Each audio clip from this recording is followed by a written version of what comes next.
If you've ever been sabotaged by your own family, hit that like button and subscribe right now. You're not going to want to miss what happened next. The Princeton Merit Scholarship was worth $140,000. Full ride. 4 years of tuition, room, board, and a stipend for a first-generation college student studying educational policy. I'd worked 3 jobs through high school to afford SAT prep courses. I'd spent weekends at the library instead of parties. My essay on reforming rural education access had made the selection committee cry. I was 17 years old, sitting in that scholarship interview room, when my 22-year-old sister Valerie walked in uninvited. "I need to speak," she announced to the 5-person panel. Our mother sat in the corner, silent. She'd driven us both there but hadn't said a word when Valerie climbed into the car that morning. The scholarship coordinator, Dr. Patricia Morrison, looked confused. "Miss Chen, this is your sister Emma's interview time. I'm here to provide context the committee needs to hear." Valerie had dressed in a blazer I'd never seen before. Her hair was professionally styled. She placed a folder on the table. "My sister is academically talented, yes. But she lacks the maturity and focus for a program of this caliber." My throat closed. I couldn't breathe. "Emma changes her mind constantly," Valerie continued, her voice steady and practiced. "She'd rehearsed this. She wanted to be a doctor last year. A lawyer the year before. She doesn't have the follow-through Princeton requires. I, on the other hand, have already completed 2 years at State University with a 3.9 GPA in education. I'm focused. I'm proven." Dr. Morrison's face hardened. "Miss Chen, your sister applied for the Princeton scholarship. You did not. This is highly irregular." "I'm applying now." Valerie slid papers across the table. I brought my transcripts, my recommendation letters, and my proposal for how I'd use this opportunity more effectively. "Emma will waste it on some vague educational policy degree.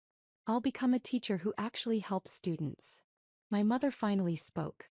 "Valerie has always been more practical." The room spun. I looked at each committee member. Some looked uncomfortable. Others looked angry. But they were listening. They were actually considering it.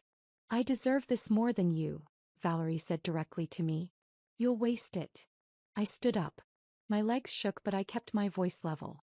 "I understand." I walked out of that room, down the hallway and out to the parking lot. I didn't cry. I didn't scream. I called my guidance counselor, Mr. Howard, who'd helped me with my application. "Emma, how did it go?" "My sister just tried to steal my scholarship interview." Silence. Then, "Stay there. Don't leave. I'm calling Dr. Morrison right now." What I didn't know was that Mr. Howard wasn't just my guidance counselor. He was a Princeton alumnus. He was on the scholarship advisory board. And he was recording every word Valerie had said through the door, because he'd arrived early and heard the commotion. The committee deliberated for 3 hours. Valerie was escorted out by security.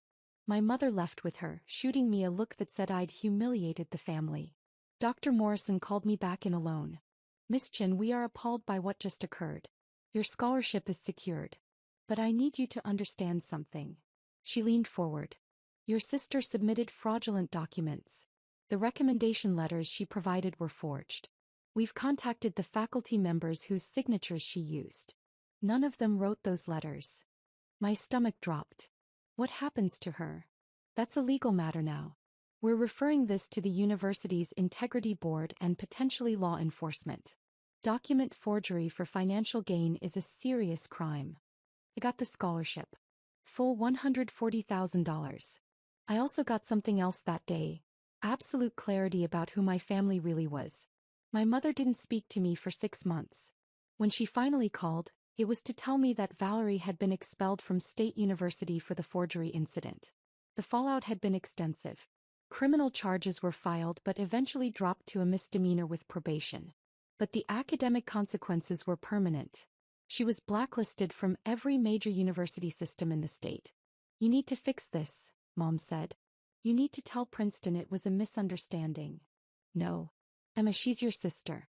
She made a mistake. She tried to destroy my future for her convenience. That's not a mistake. That's a choice." I hung up. That was 2015. I went to Princeton and I didn't just survive. I dominated. I completed my undergraduate degree in educational policy in 3 years while working as a research assistant for Dr. Morrison herself, who became my mentor. She introduced me to the Dean of the School of Public and International Affairs. I started my master's program at 20, focused on college access and financial aid reform. My thesis was on scholarship fraud and academic integrity violations.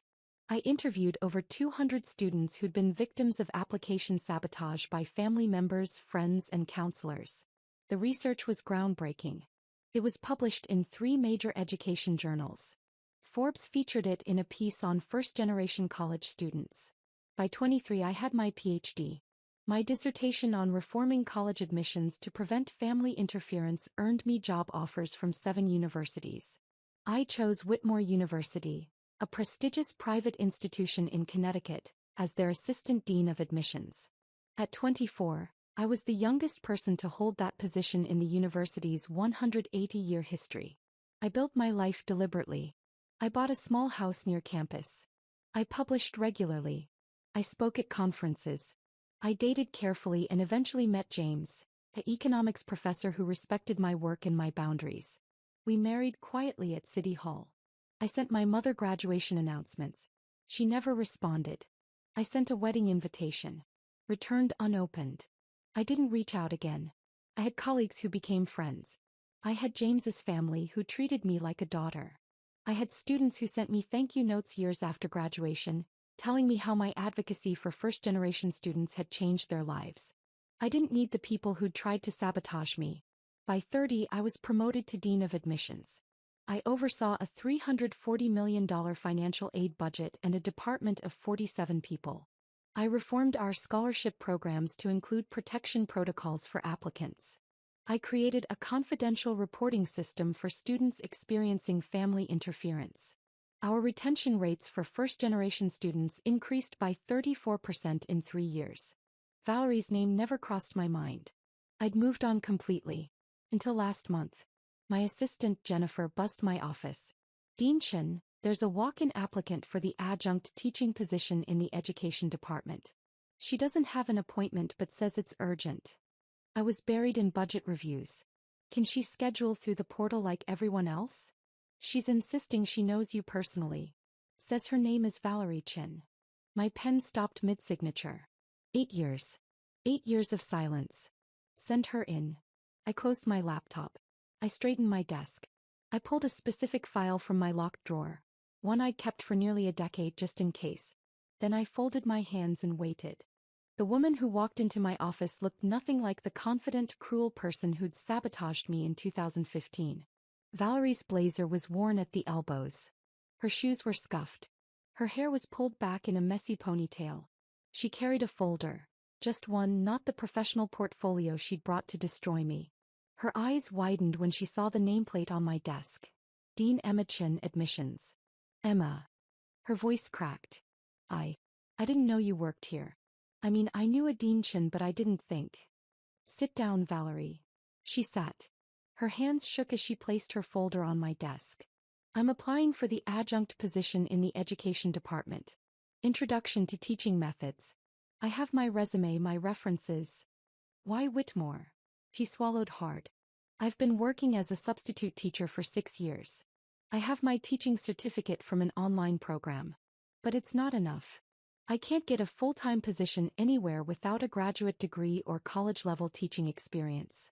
I'm 33 years old and I'm making $28,000 a year. And you thought applying here was a good idea. I didn't know you were the dean. The job posting just said to submit materials to the admissions office.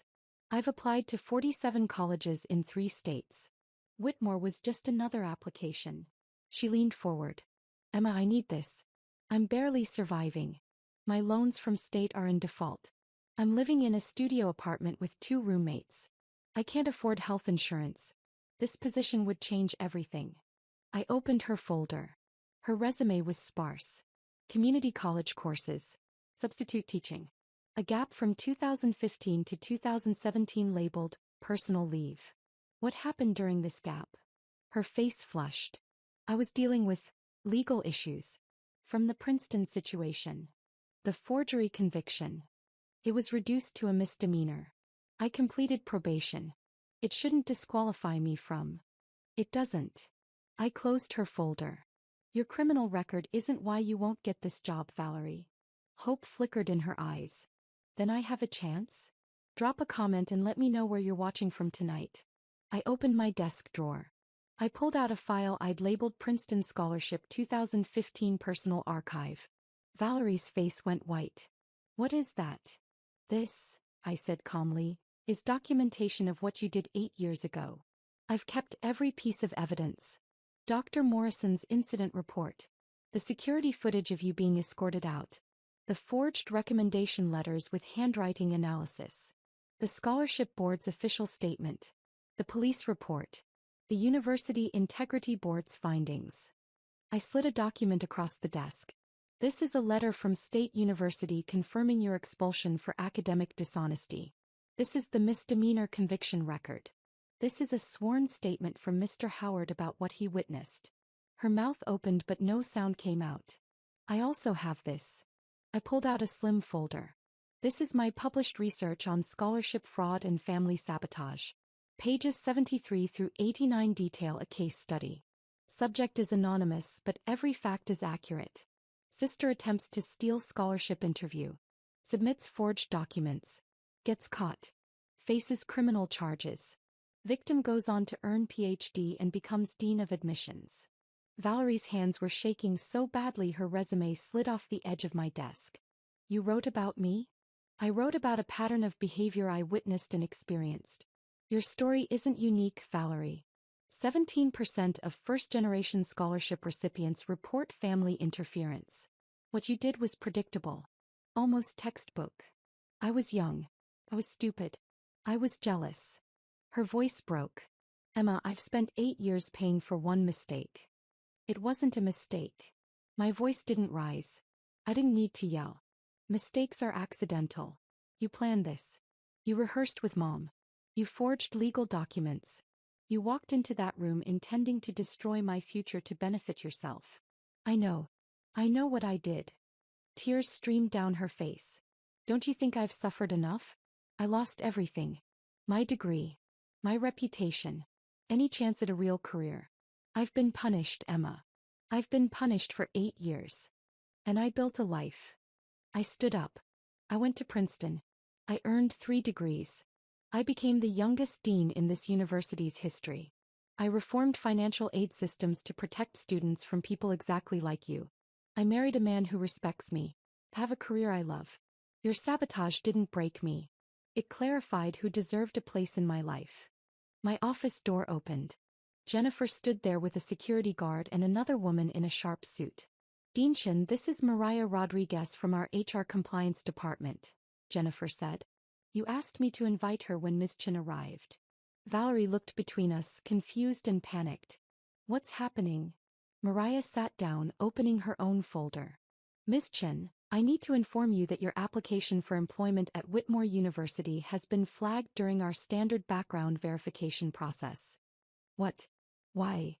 Our policy requires disclosure of any academic integrity violations or criminal convictions related to fraud or forgery. Your application listed neither your expulsion from State University nor your 2015 misdemeanor conviction. Mariah's voice was professional and cold. This constitutes falsification of employment records, which is grounds for immediate disqualification and potential legal action. Valerie's face went from white to green. I didn't think I had to include, it was 8 years ago. The application explicitly asks, have you ever been expelled or suspended from any educational institution for academic dishonesty? You checked no. Mariah slid the application across the desk. That's perjury on a legal document. I'm also required to inform you, I added quietly, that I recused myself from reviewing your application the moment Jennifer mentioned your name. Mariah and our legal team have handled this entirely independently. I'm here as a witness only. That was a lie. I'd orchestrated this. I'd asked Jennifer to delay Valerie in the waiting room while I made calls. I'd requested Mariah run a full background check. I'd ensured everything was documented, legal, and absolutely bulletproof. But Valerie didn't know that. She just knew she was trapped. This is revenge, she whispered. You're punishing me. I'm protecting my university from someone who commits fraud. I sat back down. Mariah, what are the next steps? Ms. Chen's application is rejected. Her name will be flagged in our system to prevent future applications. We're also obligated to report this falsification to the State Education Board, as she currently holds a teaching certificate. They'll investigate whether her certificate was obtained through similar omissions. Valerie stood abruptly, knocking her chair backward. You can't do this. I need that teaching certificate. It's the only thing I have left. The security guard stepped forward. Valerie backed away. You did this to yourself, I said. 8 years ago you chose to cheat. Today you chose to lie on an official application. Neither of those decisions involved me. I'm just the person in a position to recognize the pattern. I'm your sister. You stopped being my sister the day you tried to steal my future. Mariah stood. Ms. Chen, you need to leave the premises immediately. If you attempt to contact any Whitmore employee regarding this matter, we'll pursue harassment charges. Valerie looked at me one last time. Her face was streaked with mascara. Her whole body trembled. I've lost everything. Doesn't that matter to you at all? I met her eyes. You taught me exactly how much I was worth to you. I just raised my price. Security escorted her out. The door closed. Mariah turned to me. Dinshin, I need to ask. Did you know she would falsify her application? I suspected. People who commit fraud once often do it again. It's documented in my research. I handed her my published study. Page 112. Recidivism rates among academic fraudsters. Mariah smiled slightly. You're terrifyingly thorough. I'm a dean. It's my job. That evening I went home to James. He poured me wine while I sat at our kitchen table staring at nothing. How did it go? He asked gently. Exactly as predicted. I took a sip. She lied on her application. She's blacklisted. Her teaching certificate is under investigation. She left crying.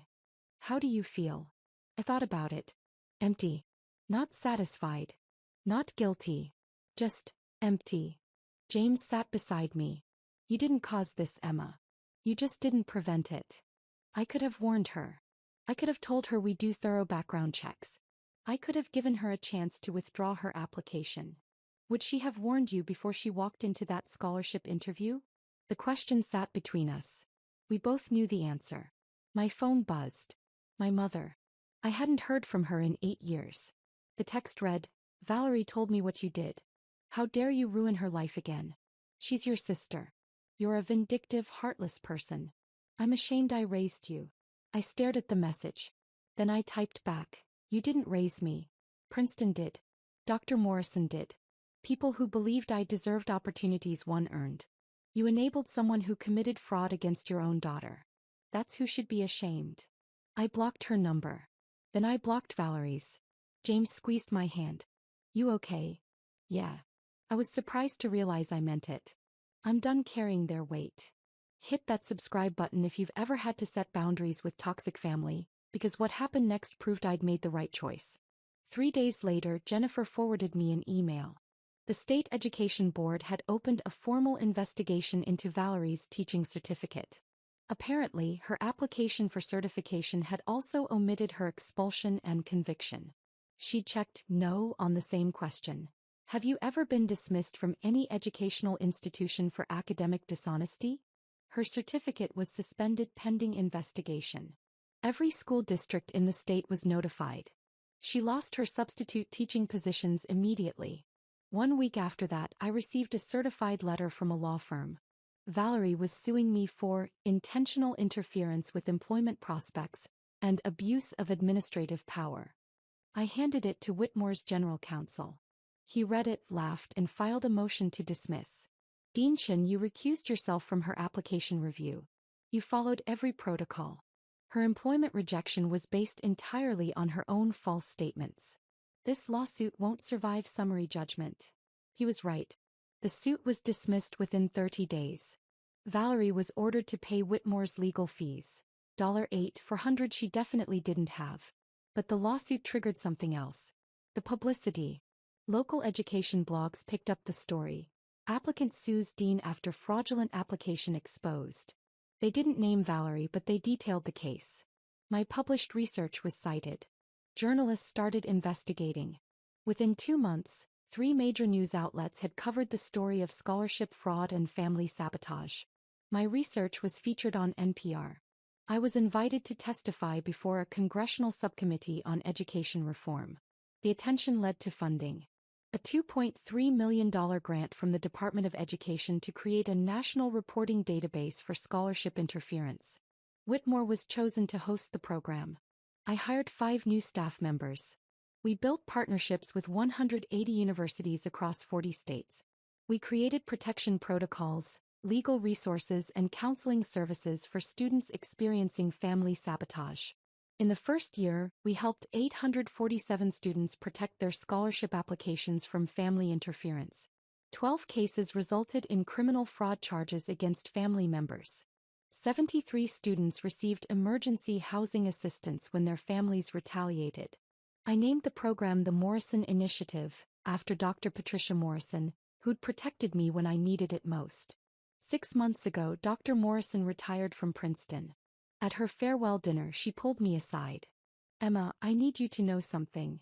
She was 81 years old, her hands shaking slightly. "When your sister walked into that interview room, I knew we had a choice. We could quietly handle it and protect you from trauma. Or we could document everything and give you weapons you might need later. You knew I'd need the documentation. I knew people who sabotage once often do it again. I knew you were brilliant and you'd go far. I knew you might face her again someday." He squeezed my hand. "I'm so proud of who you've become.